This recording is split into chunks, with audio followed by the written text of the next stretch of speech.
Hello అండి. మేము ఒక టాయ్ షాప్‌కి వెళ్ళాం. సో, ఇది జస్ట్ 10 దిరమ్స్ టాయ్ అనమాట. సో, ఇందులో రాసాడు 20 సర్ప్రైజెస్ ఉంటాయని. సో, ఆ 20 సర్ప్రైజెస్ చూడాలి. దాని బ్రాండ్ ఏమో ఓఎంజీ అంట. ఓపెన్ చేసి చూద్దాం. That's what I want. ఏదో తేడాగా ఉంది.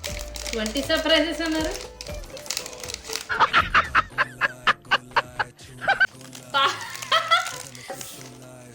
Barbie doll comb.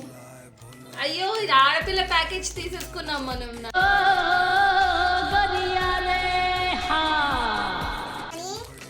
కంప్లీట్ గా గర్ల్స్ ప్యాకేజ్ తీసుకున్నాం. ఫ్రాక్, బొమ్మ, బాడీ అండ్ అయ్యో మనం బాయ్స్ కి సర్ప్రైజ్ తీసుకోవాల్సిన బాల్. ఈ డాల్ వచ్చింది. యాక్చువల్లీ మేము పొరపాటున గర్ల్స్ ప్యాకేజ్ తీసుకున్నాం. బాయ్స్ మరి చూసుకోలేదు మేము అది గర్ల్స్ తో బాయ్స్ అనేది. సో ఎవరైనా ఆడపిల్ల ఉంటే తనకి ఇచ్చేస్తాను, ఆడుకుంటాను.